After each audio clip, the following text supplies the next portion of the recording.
Assalamualaikum warahmatullahi wabarakatuh. Alhamdulillahilladzi arsala rasulahu bil huda wa dinil haqqi liyudhhirahu 'ala ad-dini kullihi wa kafa billahi shahida. Asyhadu an la ilaha illallah wahdahu la syarika lah wa asyhadu anna Muhammadan 'abduhu wa rasuluhu la nabiyya wa la rasula ba'dah. Amma ba'du. Jamaah salat maghrib Masjid Al-Hidayah yang dimuliakan Allah Subhanahu wa taala. Kita akan melanjutkan pengajaran tafsir. Sekarang kita masuk ke masih surat Al-Balad, masuk ke ayat 11 ya. Allah taala berfirman, a'udzubillahi minasyaitonir rajim. Falaqtahamal 'aqabah. Maka mengapa mereka atau dia tidak menempuh jalan yang mendaki atau sukar? Sedikit mengingatkan, pada pertemuan yang lalu kita sudah membahas tentang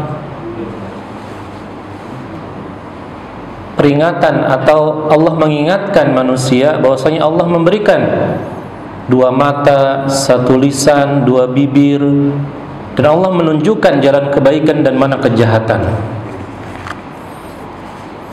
Lalu Allah melanjutkan firman-Nya mempertanyakan kepada manusia, falaqtahamal 'aqabah. Maka mengapa ada manusia yang tidak mau menempuh jalan yang sukar atau mendaki? Mungkin sebagian orang ketika membaca ayat ini bingung.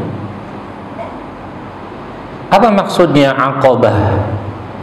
Aqabah itu artinya dalam bahasa Arab itu jalan yang ada di sela-sela gunung. Artinya jalan itu terjal,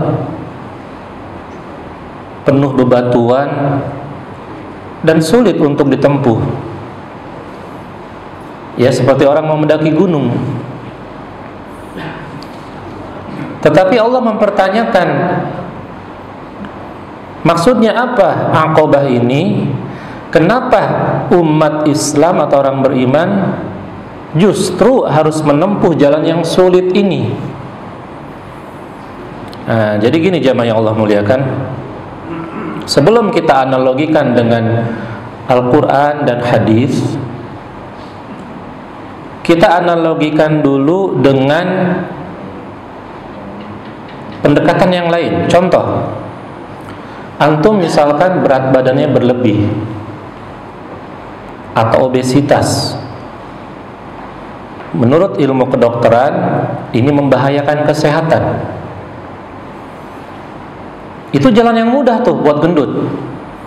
Apalagi orang yang memang hormonnya gampang gendut. Seperti saya nih contohnya.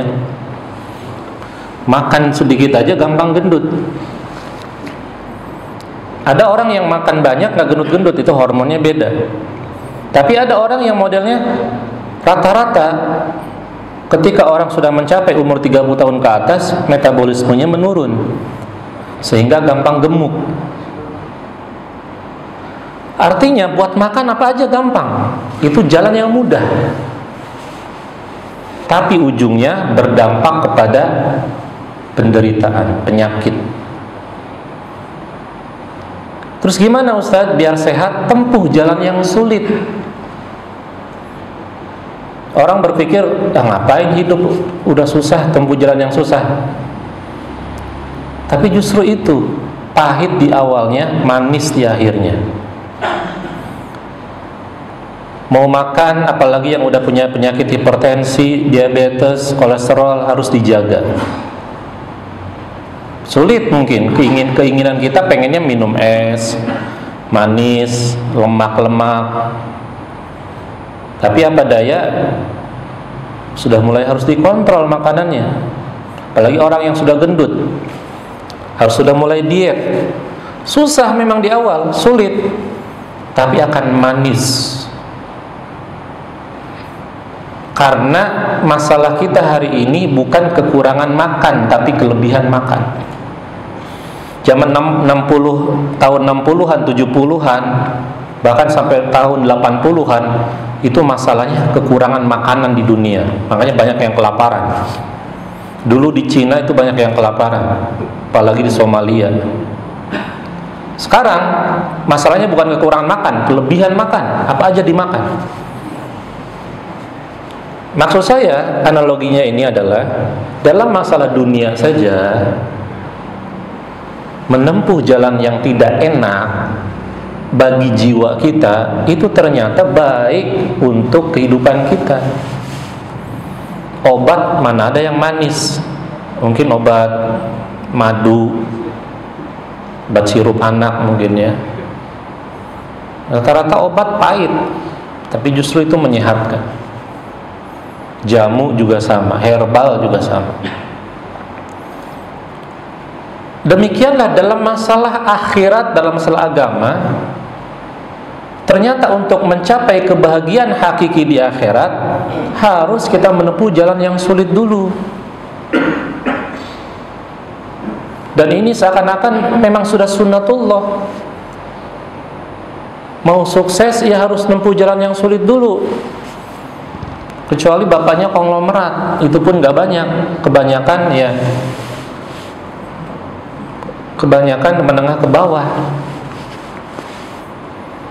Oleh karena jamaah yang Allah muliakan, Allah mengatakan falaqtahamal aqabah. Kenapa manusia tidak mau menempuh jalan yang sulit? Maksud jalan yang sulit di sini nanti diterangkan di ayat setelahnya apa aja contohnya. Tapi ini yang ingin saya sampaikan, untuk mencapai kebahagiaan akhirat ternyata memang kita harus menempuh jalan-jalan yang sulit. Rasulullah SAW bersabda dalam hadis riwayat Muslim, "Huffatil jannatu bil makarih." Surga itu dikelilingi oleh hal-hal yang tidak menyenangkan di jiwa. Wa huffatin nar bisyahawat. Sementara neraka dikelilingi oleh hal-hal yang menyenangkan jiwa. Justru itu ujiannya. Sholat 5 waktu, apalagi yang udah jadi imam rawatib, minimal di masjid terus itu. Mau jalan sedikit keluar, wah bentar lagi maghrib, bentar lagi isya, nggak bisa bebas. Mau puasa Ramadan bil makarih, yang tidak menyenangkan jiwa. Sementara jiwa kan pengennya makan terus. Karena manusia itu punya gen yang namanya tidak bisa berhenti makan. Itu sudah alamiah Allah ciptakan. Kalau antum megang keripik, sebelum keripiknya habis tuh keripiknya antum cemil terus. Karena memang manusia punya gen tidak bisa berhenti makan. Bil makarih. Kalau ingin surga gimana? Stop makan dulu, puasa.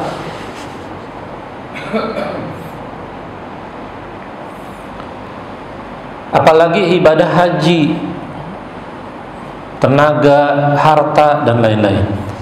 Sementara neraka dikelilingi hal-hal yang menyenangkan.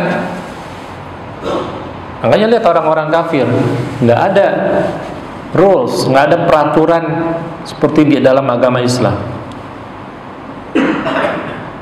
Kawin dengan pasangan yang tidak sah bebas. Bahkan kawin sesama jenis bebas. Makan apa aja, minum apa aja bebas. Tidak ada aturan. Makanya surga mereka di dunia. Nah, gitu. Jadi Rasulullah mengatakan dalam hadis yang lain, ad-dunya sijnul mu'min wa jannatul kafir. Dunia ini penjaranya orang beriman. Seakan-akan kita di dunia ini terpenjara. Nggak boleh korupsi, nggak boleh makanan yang haram, minuman yang haram, melihat yang haram. Seperti penjara tuh. Dan surganya orang kafir. Tapi nanti di akhirat kita yang mendapatkan surga, orang kafir mendapatkan neraka. Nah, jadi aqabah itu jalan yang sulit. seperti jalan yang ada di sela-sela gunung.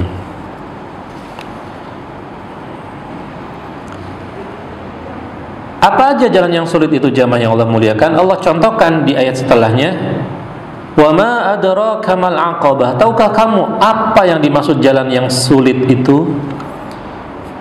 Allah mencontohkan yang pertama, fakku raqabah, membebaskan perbudakan. Di zaman Nabi SAW perbudakan sudah ada, dan perbudakan ini pada waktu sebelum turunnya Nabi identik dengan penindasan. Contoh lain misalkan tawanan perang ditindas. Ya kita udah tahu lah sejarahnya gimana Jepang dulu menjajah Indonesia, bagaimana kejamnya orang-orang penjajah itu, dan seterusnya. Ketika Nabi SAW diutus, perbudakan itu akan dihapuskan. Bahkan kepada tawanan perang pun diperlakukan dengan baik. Nah, Allah mengatakan di antara jalan yang sulit adalah melepaskan perbudakan, karena pada waktu itu perbudakan itu sangat dibutuhkan, karena identik dengan kezaliman atau penindasan, kesewenang-wenangan. Nah, ini contohnya juga para ulama menyebutkan contoh yang lain, seperti misalkan membebaskan tawanan perang, dalam artian tawanan perang muslim, tawanan perang yang kita yakini dia tidak akan berbuat kerusakan kembali setelah kita bina dan seterusnya. Kemudian juga dianalogikan dengan contoh yang lain. Maksudnya apa? Yaitu hal-hal yang menjadi kemelekatan dalam hidup, terutama dalam hidup seorang muslim. Seorang muslim itu kemelekatannya bukan hanya terhadap para budak, karena pada waktu itu budak itu dijadikan sewenang-wenang, sehingga contohnya seperti Bilal bin Rabah itu ditindas oleh majikannya, makanya dibebaskan oleh Abu Bakar As-Siddiq, dimerdekakan. Kemudian juga misalkan kemelekatan dalam hal yang lain, ketika kita memiliki harta, tanah, jabatan dan lain-lain, bisa nggak kita melepaskan hal itu semuanya, tidak disimpan di dalam hati kita? Nah, ini contoh yang pertama, melepaskan perbudakan. Karena jamaah yang Allah muliakan, antum berpikirnya mungkin akan begini, kenapa budak harus dimerdekakan? Karena Islam datang menyetarakan manusia, hamba-hamba Allah.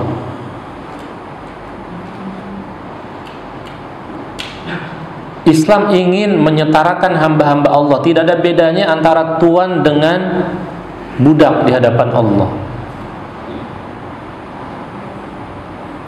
Kata Allah Subhanahu wa taala, "Inna akramakum indallahi atqakum." Sungguhnya yang mulia di antara kalian yang paling bertakwa. Jadi pada waktu itu budak itu dianggapnya hina, rendah, karena disuruh-suruh terus, dimarahin dan seterusnya. Ini juga sekarang tidak ada perbudakan, tapi misalkan yang mirip dengan itu, misalkan asisten rumah tangga, pembantu, itu juga nggak boleh kita sewenang-wenang. Boleh kita memperkerjakan asisten rumah tangga, tetapi cara kita membebaskan mereka artinya kita tidak boleh sewenang-wenang terhadap mereka. Kemudian contoh yang lain di ayat selanjutnya, au ilta'amun fi yaumin dzi masghabah. Di antara jalan yang sulit adalah memberi makan pada hari terjadinya kelaparan. Nah, ini kenapa disebut jalan yang sulit oleh Allah? Tadi budak contohnya, karena manusia kan inginnya terus dilayani, inginnya terus dijadikan tuan, apalagi yang punya duit banyak, seakan-akan sewenang-wenang terhadap bawahan, nyuruhnya nggak kira-kira, di luar batas kemampuan. Atau contoh yang lain, misalkan memberikan makan pada hari terjadinya kelaparan. Kenapa? Karena jiwa manusia itu seperti yang sudah kita bahas di ayat-ayat sebelumnya, cenderung bakhil atau menahan apa yang dia miliki. Cenderungnya jiwa manusia seperti itu. Karena kita berpikir, ini hasil kerja saya, enak banget main kasih-kasih aja begitu. Ya termasuk saya yang ceramah juga sama. Jangan antum mengatakan kepada saya, Ustadz, kan Nabi itu kalau ada sahabatnya seneng baju Nabi, Nabi langsung kasih. Saya seneng baju Ustadz, boleh nggak dikasih? Nggak bisa, saya seperti Nabi. Nabi itu orang-orang pilihan yang jiwanya udah dibersihkan. Sekarang antum lihat baju saya, mungkin antum suka, tapi saya nggak bisa langsung ngasihkan, karena levelnya beda. Saya manusia biasa seperti antum. Nah, jiwa manusia cenderung begitu. Makanya kata Allah, di antara jalan yang sukar memberikan makan pada hari terjadinya kelaparan. Contoh misalkan pada waktu Covid, sekarang nggak terjadi kelaparan, gimana Ustaz? Ya berarti antum cari orang-orang yang kira-kira kurang mampu. Nanti Allah sebutkan lagi contoh ayat setelahnya. Dengan adanya Jumat Berkah misalkan, nggak apa-apa itu untuk jadi ajang sodakoh, memberi makan pada orang-orang yang kelaparan. Ya. Dalam tafsir Al-Qurtubi mengatakan wa it'amu ta'ami fadilatun. Memberi makanan adalah kemuliaan. Wa huwa ma'as saghabi alladhi huwal ju'u afdal. Apalagi pada saat orang yang kita beri makan itu dalam keadaan kelaparan, itu lebih mulia lagi. Jadi bicara Islam, bicara kita beribadah, kita dikatakan orang Islam yang baik kalau kita memiliki yang namanya empati, yaitu merasakan apa yang orang lain rasakan. Contohnya orang lain kelaparan, kita bisa merasakan orang lain itu kelaparan. Gimana kalau itu saya? Nggak ada yang ngasih makan. Jadi sebelum orang-orang Jepang, orang-orang Eropa, atau orang-orang kafir itu menerapkan empati di negaranya, Islam udah ngajarin empati. Kalau sebagian umat Islam tidak empati, itu bukan Islam yang salah, tapi pemeluknya. Contoh ya, selain contoh ini contoh empati yang besar dalam Islam. Di Jepang, ini bukan saya mengagungkan negara kafir, bukan, tapi contoh. Artinya umat Islam harus seperti lebih dari itu. Di Jepang itu kalau misalkan kita kehilangan barang, handphone, laptop, itu di sana nggak langsung hilang. Kita ketinggalan laptop, handphone di bus atau di kamar mandi, di toilet, di tempat makan, nggak langsung hilang, masih ada tuh barangnya. Kecuali kalau udah 24 jam atau 2 kali 24 jam baru diamankan oleh otoritas setempat, baru kita bisa ngelapor, HP saya kehilangan di hari ini jam segini, itu masih ada barangnya.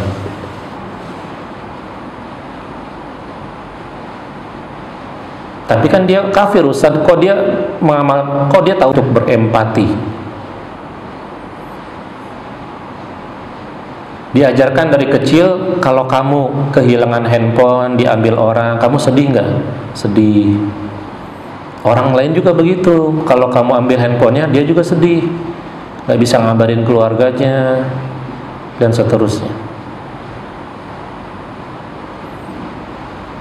Tapi yang menyedihkan, di negara mayoritas umat Islam, antum taruh handphone antum di kamar mandi pasar atau di mana, insya Allah 24 jam hilang. Jangankan motor, jangankan HP, motor antum ditaruh di pinggir jalan, insya Allah besoknya hilang. Bukan ini yang salah apanya? Bukan yang salah ajaran Islam. Islam sudah mengajarkan.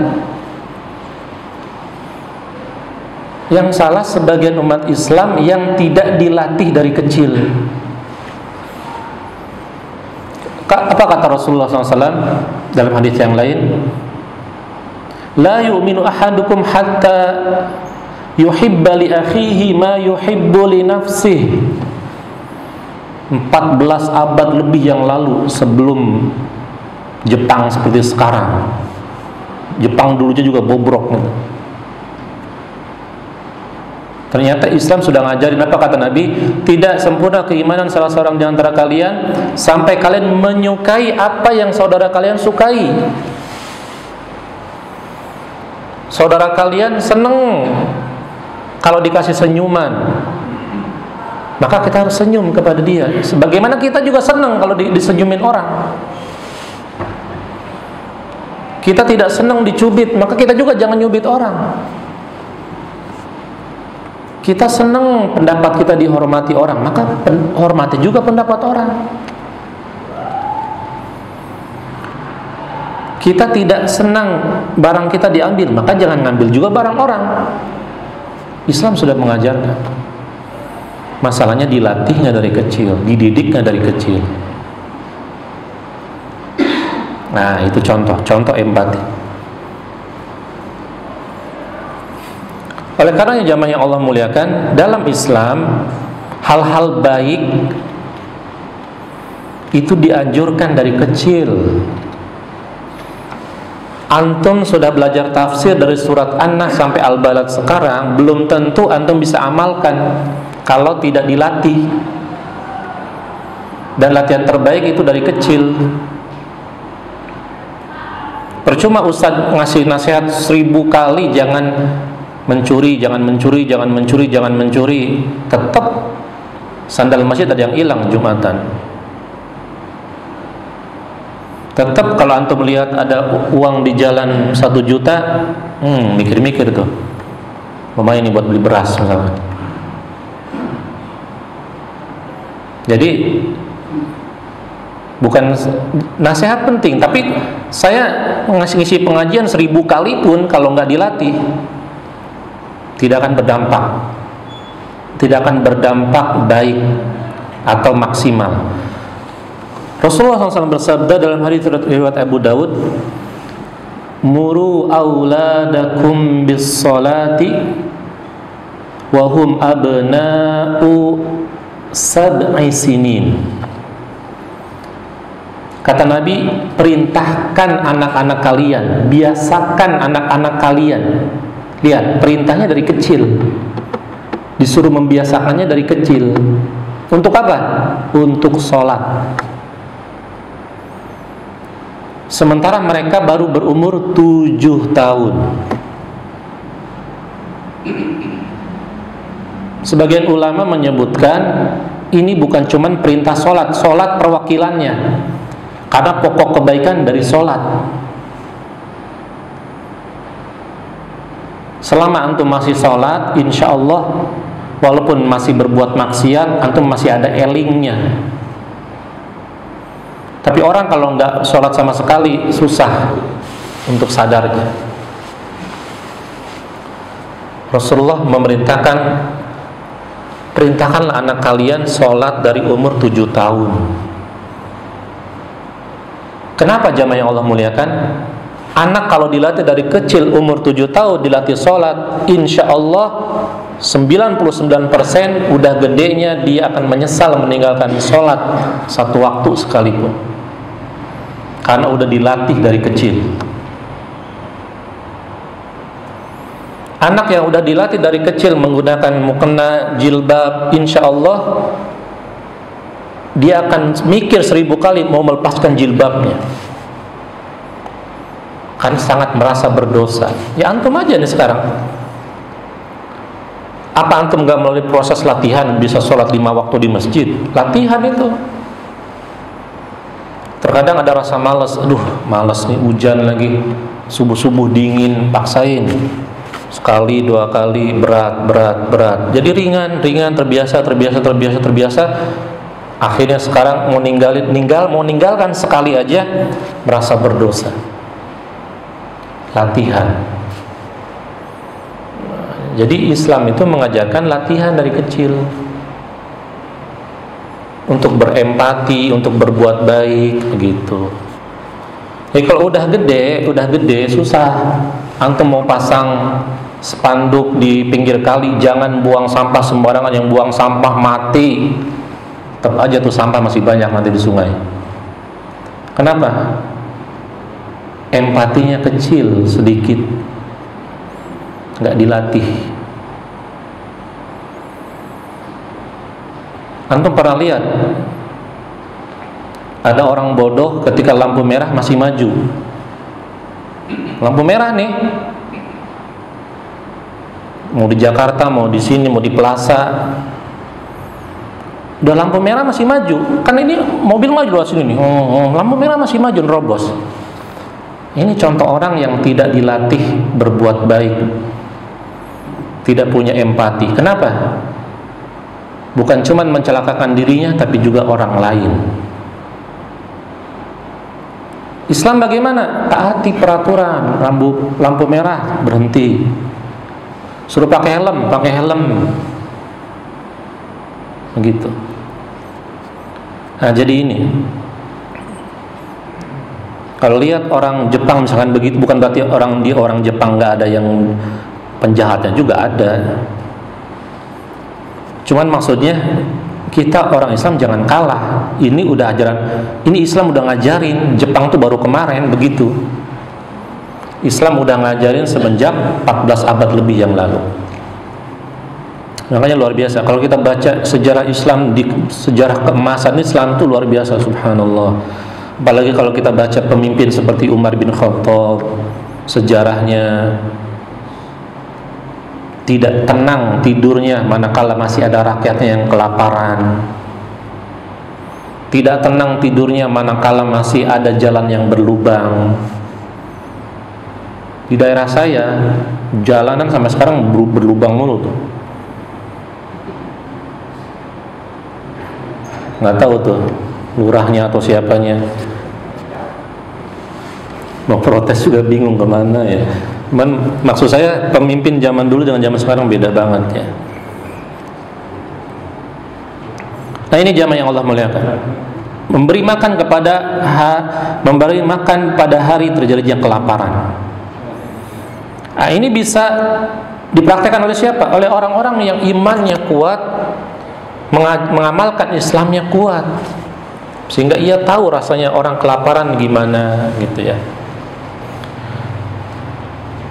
Yatiman dza maqrabah.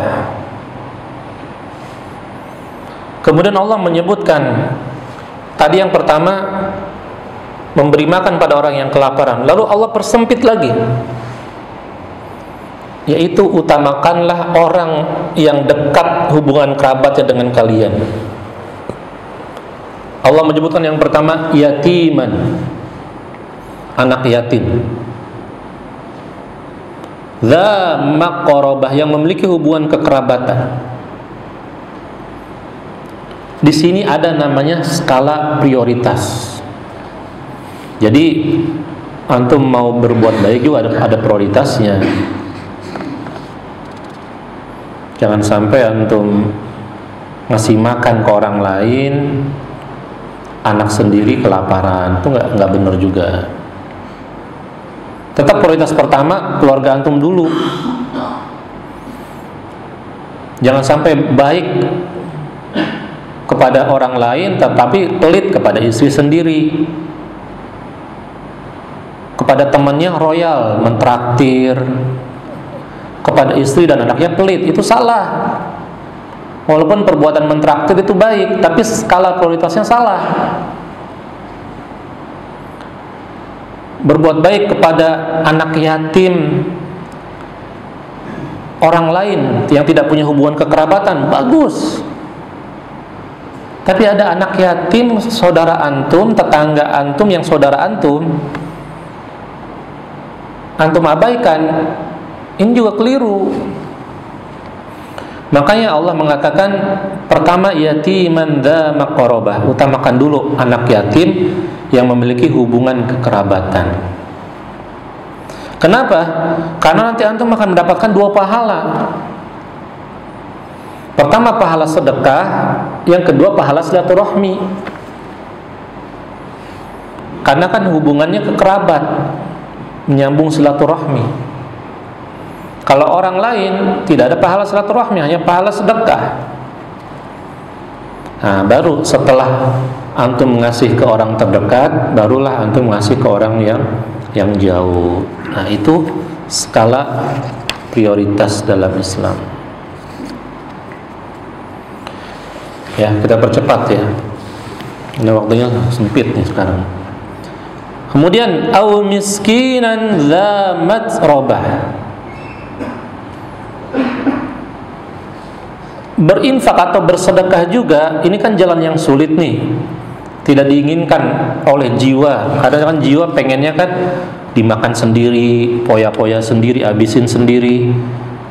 Tapi Allah menyuruh jalan yang sulit itu memberi makan orang yang kelaparan, anak yatim. Kemudian siapa lagi? Orang miskin yang cuman punya tanah. Tanah tuh apa maksudnya di sini? Bukan tanah hektaran yang harganya miliaran, bukan. Maksudnya kata para ulama, saking miskinnya dia hidupnya sama tanah. Mungkin bahasa kita ini bahasa kiasan, bahasa kitanya maksudnya lantainya itu tanah. Saking miskinnya, lantainya aja tanah, gubuk-gubuk ya, seperti rumah-rumah di pedalaman. Rumahnya kecil, atapnya bocor-bocor, bawahnya tanah. Artinya ada skala prioritas ketika kita berinfak dengan orang yang miskin. Orang miskinnya juga dipilih dulu. Sekarang kalau dulu kan susah, nggak ada RT RW dulu mah. Makanya walaupun nggak ada RT RW dulu, semangat umat Islam membantu sesama, berempati itu nomor 1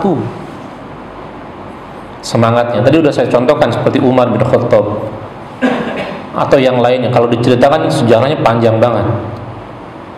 Tapi artinya dulu itu belum ada sensus penduduk, belum ada RT RW, belum ada data-data orang miskin, belum ada. Tapi mereka semangat mencari orang-orang susah. Sekarang gampang banget, antum datang aja ke RT. Pak RT, di sini keluarga miskin ada berapa nih? Di mana aja tempatnya? Oh, ada 5 kepala keluarga di sini, gampang. Tapi justru makin gampang bantuannya malah korupsi. Bansosnya ditimbun. Seperti kejadian Covid kemarin. Ada tuh yang ditimbun di Cikarang tuh, luar biasa itu. Ditimbun, dikubur sama tanah.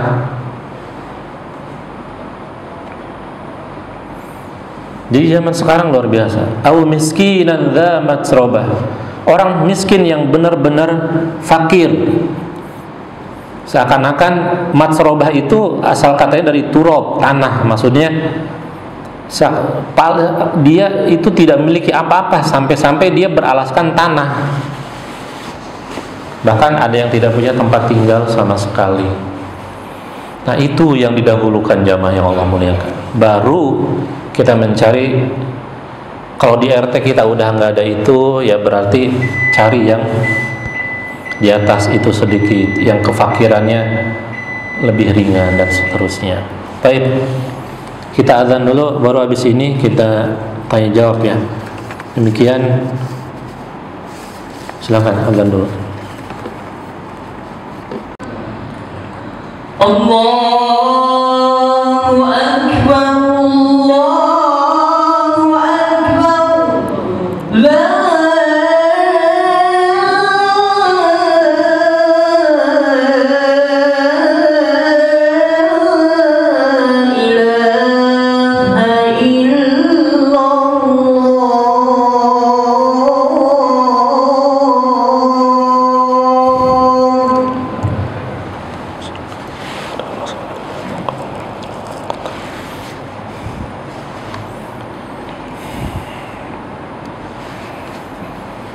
Silakan kalau ada pertanyaan. Iya, silakan. Salam. Dari 4 yang harus kita kerjakan dengan baik, dari 40 ke kemiskinan serta masalah. Iya. Apakah itu ada prioritasnya gitu? Apakah harus nomor 1 dulu, atau mungkin kita bisa memilih, kalau nggak bisa 4-4-nya kita lakukan. Kemudian yang kedua, itu dikatakan yatiman zaman berubah lagi kan sebetulnya kerabat ya. Iya. Sekarang kalau kerabat kita jauh Pak Ustaz, tempat tinggalnya jauh gitu. Sementara kan banyak orang-orang yatim itu yang di sekitar kita. Apakah mana lebih prioritas ke tempat berubah tadi atau ke orang yang sekitar kita? Demikian Pak Ustaz. Iya, bagus pertanyaannya ya. Pertanyaan pertama, tadi kita menyebutkan ada beberapa, itu belum semua ya, masih ada di ayat satu lagi nanti. Mana yang prioritas? Kalau kita tidak mampu yang satu, apakah boleh yang lainnya? Baik, jamaah yang Allah muliakan, ada kaidah di dalam Islam, ketika kita mengamalkan kebaikan, maka semampunya. Tetapi ketika kita meninggalkan keburukan, maka harus pada saat itu juga. Contoh, Allah berfirman dalam Al-Quran, fattaqullaha mastata'tum. Bertakwalah kalian kepada Allah, berbuat baiklah kepada Allah, mastata'tum, semampu kalian. Jadi maksudnya gimana? Kalau kita nggak mampu yang lain, nggak usah dipaksakan, kerjakan yang kita mampu. Allah menyebutkan fattaqullaha mastata'tum. Bertakwalah sesuai kemampuan kalian. Dalam sholat saja, kalau kita nggak mampu berdiri, yang dipaksakan duduk. Kalau rukun Islam ada 5, kita belum mampu haji, jangan dipaksakan, kerjakan yang kita mampu dulu. Bukan berarti haji nggak penting, haji rukun Islam, tapi nggak mampu gimana? Ya udah sholat dulu. Nanti waktu bulan puasa, begitu. Ya, sesuai dengan kemampuan kalian. Makanya Allah mengatakan, la yukallifullahu nafsan illa wus'aha. Allah tidak membebani seorang manusia kecuali sesuai dengan kemampuannya. Ya, sesuai kemampuan Bapak. Kalau sekarang nggak ada perbudakan, ini perbudakan ini salah satu contoh saja. Seperti yang kami sebutkan tadi, kemelekatan terhadap hal apapun. Kalau kita belum mampu melepaskan, kita punya tanah nih, misalkan ya, kita punya sebidang tanah ini mau dibeli sama masjid untuk pengembangan masjid, tapi kita belum mampu nih, harusnya kan nggak apa-apalah buat masjid, buat sedekah jariah, tapi kita belum mampu, ya, jangan dipaksakan, nggak apa-apa, sedekah dalam bentuk yang lain, begitu. Atau misalkan tadi yang kedua, bagaimana kalau misalkan anak yatim tapi jauh, dia memiliki hubungan kerabat, sama kaidahnya, sesuai dengan kemampuan. Tetapi kalau keburukan, itu nggak boleh kita beralasan saya belum mampu, jangan. Karena redaksinya itu perintah untuk meninggalkan dalam hadis. Wa idza nahaitukum anhu fajtanibuh. Kalau aku melarang kalian dari sesuatu, langsung tinggalkan itu. Bahkan Allah dalam Al-Quran juga begitu. Kalau apapun yang dilarang oleh Nabi kalian, oleh Islam, tinggalkan. Jangan mikir lagi. Ya apapun contohnya, apa yang dilarang. Ya banyak contohnya. Tetapi dalam masalah kebaikan sesuai kemampuan. Kenapa jamaah yang Allah muliakan? Karena untuk berbuat baik itu limitnya itu nggak terbatas. Ada orang yang sanggup tahajud 2 rakaat, itu alhamdulillah, disyukuri. Jangan diremehin. Ente tahajud 2 rakaat, aneh dong 11 rakaat misalnya. Jangan diremehin. Antum baru berapa juz hafal Quran? Juz amma. Aneh dong 30 juz. Jangan diremehin. Alhamdulillah dia udah mau ngapalin 1 juz juga. Apalagi usia udah sepuh. Tapi kalau keburukan harus ditinggalkan. Duh, segimana ya? Saya mau keluar kerja tapi takut nggak ada dapat pekerjaan lain nih. Pekerjaan saya penuh riba nih. Gimana itu? Ya tinggalkan. Kalau Allah sudah melarang, tinggalkan. Karena apa? Karena apa yang dilarang oleh Allah itu pasti nanti buruk buat kita. Minuman khamr aja misalkan ya, kan langsung harus ditinggalkan tuh. Sampai-sampai dulu di zaman Nabi, kota Madinah itu banjir dengan minuman keras sebelum diharamkan itu. Setelah diharamkan, dibuang semua di kendi-kendi, di tong-tong, dibuang semua. Banjir. Kenapa? Karena setiap sesuatu yang haram kita konsumsi itu pasti buruk buat tubuh. Gitu ya.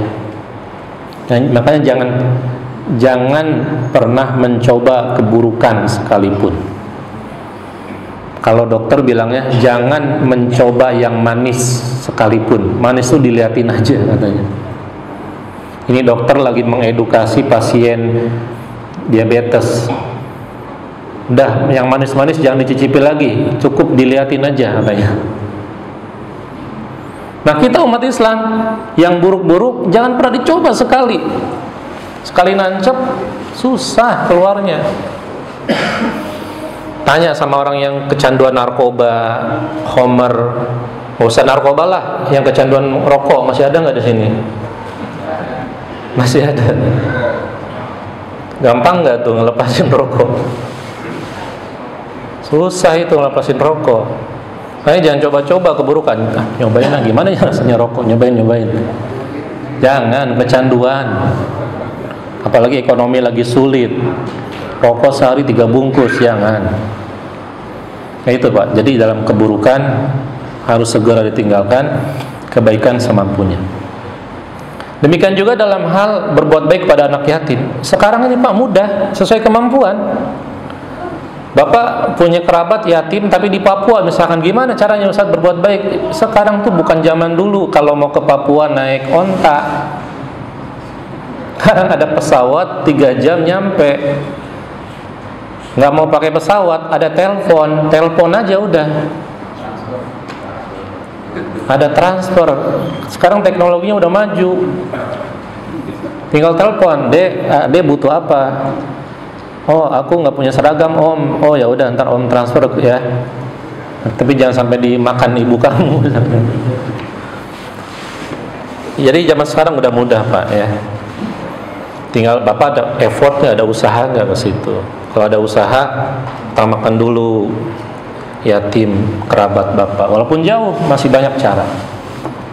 Setelah itu baru yang terdekat ya. Baik, ada lagi pertanyaan? Itu lagi mungkin ya, silakan Pak. Tadi yang bilang pelaku narkoba itu kan sudah penyakit. Iya. Kita dengar hadisnya orang bodoh yang dermawan disukai daripada ahli ibadah yang pelit. Ini apa lebih suka yang kayak gitu dari dengan ayat tadi? Iya. Memang ada apa kalau ahli ibadah yang pelit itu jadi artinya dibenci Allah dan Iya. Saya nggak tahu itu hadis atau bukan ya. Ahli ibadah yang pelit lebih disukai daripada. bukan Orang bodoh yang dermawan lebih disukai daripada ahli ibadah yang pelit. Itu saya nggak tahu hadisnya ada atau enggak ya. Itu yang pertama. Yang kedua, kita udah bahas waktu itu di surat Al-Lail ya. Di ayat kelima, coba mungkin masih ingat. Fa amma man a'ta wattaqa, yaitu orang yang berinfak di jalan Allah dan bertakwa. Artinya Pak, kalau orang punya iman, punya takwa, pelit itu nggak mungkin nyatu dalam jiwanya. Kalau ada ahli ibadah, Bapak lihat ahli ibadah, yang nggak tahu ahli ibadah apa, ahli-ahli doang kan, kita nggak tahu. Kalau ada orang yang Bapak anggap orang soleh tapi dia pelit, ya berarti itu belum soleh. Fa amma man a'ta wattaqa wa saddaqa bil husna. Karena ketakwaan, kesolehan itu identik dengan dermawan. Rada aneh kalau ahli ibadah tapi pelit. Rada aneh kalau dia kita anggap soleh tapi pelit. Ya, berarti ini belum soleh. Begitu. Kalau orang dermawan nggak mesti pinter. Nggak ada patokan pinter bodoh, nggak ada dalam Islam. Patokannya takwa atau tidak, gitu. Ya. Patokannya takwa atau tidak. Karena di zaman Nabi orang bodoh banyak. Kalau kita mengukur kebodohan dan kecerdasan jadi ukuran, mohon maaf, bukan berarti kita mengatakan sahabat-sahabat Nabi bodoh, bukan. Maksudnya di zaman Nabi itu orang tuh bertingkat-tingkat intelektualitasnya. Ada Abu Bakar, seorang pemimpin miliarder. Ada Abu Hurairah, pintar tapi miskin. Ada Bilal bin Rabah, mantan budak tapi muadzin. Tapi mereka nggak ada yang pelit. Mau kaya mau miskin nggak ada yang pelit. Mereka berlomba-lomba berbuat baik, berlomba-lomba mendahulukan saudaranya. Bahkan ada kisah yang ajib, kisah yang luar biasa. Ketika selesai peperangan, pada sekarat itu beberapa sahabat itu mendahulukan minuman untuk yang lainnya, dahulukan dulu dia, akhirnya mati semua. Karena ingin mendahulukan saudaranya. Nah, jadi maksud saya nggak ada ukurannya bodoh, pintar, kaya, miskin untuk dermawan. Tidak. Yang menentukan dermawan atau pelit itu di hati, ketakwaan. Makanya kata Rasulullah SAW, at-taqwa hahuna. Takwa itu di sini letaknya. Takwa itu di hati. Jadi untuk mengukur ketakwaan seorang, lihat dia dermawan enggak. Pelit misalkan, ya dia belum bertakwa. Walaupun misalkan dia kelihatannya ahli agama, ahli ibadah, ya belum bertakwa.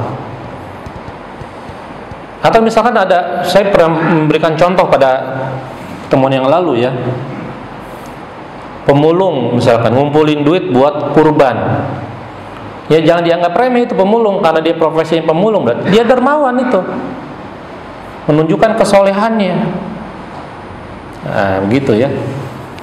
Jadi hadisnya saya itu nggak tahu itu hadis atau bukan. Jadi maksud saya menentukan seseorang itu dengan takwa. Allah mengatakan inna akramakum indallahi atqakum. Sungguhnya yang paling mulia di antara kalian adalah orang yang bertakwa. Salah satu indikator ketakwaan seseorang, dia dermawan. Kalau dia pelit, ya dia belum bertakwa atau imannya belum sempurna. Dan orang yang dermawan di saat susah itu lebih besar pahalanya dibandingkan dermawan di kala kaya. Antum punya harta, punya beras 2 liter. Saudara antum butuh beras, antum mengasihkan 1 beras. Sementara masih ada sisa 1. Ini antum lebih mulia dibandingkan orang kaya, hartanya triliunan, nyumbangnya 100 juta. 100 juta bagi dia itu seperti sedikit air. Makanya rada aneh kalau ada orang kaya, hartanya miliaran, tapi nyumbang masjid masih hitung-hitungan. Rada aneh. Karena orang yang duitnya banyak itu tidak akan menyamai pahala orang yang susah, yang cuman tinggal punya 2 beras dikasihkan 1 beras kepada saudaranya. Ini sama saja dia memberikan setengah kerajaannya. Nah, begitu. Jadi ukuran takwa tuh di situ. Ukuran dermawan juga di situ. Gitu ya. Misalkan ada orang kaya hartanya 1 triliun, dia nyumbang masjid 5 juta, contoh ya. Bukan berarti kita menganggap remeh, udah syukur disumbangin, bukan. Maksudnya dia bagus nyumbang, cuman dibandingkan harta dia yang 1 triliun, nyumbang 5 juta tuh kurang. Bantulah 1 miliar minimal buat bangun masjid. Tuh kamar mandi itu belum selesai kan ya, WC-nya ya. Tadi saya agak kaget, itu kok WC di luar, belum selesai itu ya. Ya mudah-mudahan dipercepat ya. Yang kalau antum ingin mendapatkan predikat bertakwa ya dermawan, punya harta infakkan, terutama untuk masjid, dipakai terus WC, pahalanya mengalir ya. Demikian yang bisa kami sampaikan, mudah-mudahan ada manfaatnya. Mohon maaf kalau ada kekurangan. Yang benar dari Allah, yang salah dari diri saya dan dari syaitan. Kita lanjutkan di pekan yang akan datang. Kita tutup. Subhanakallahumma bihamdika, asyhadu an la ilaha illa anta, astaghfiruka wa atubu ilaik. Wassalamualaikum warahmatullahi wabarakatuh.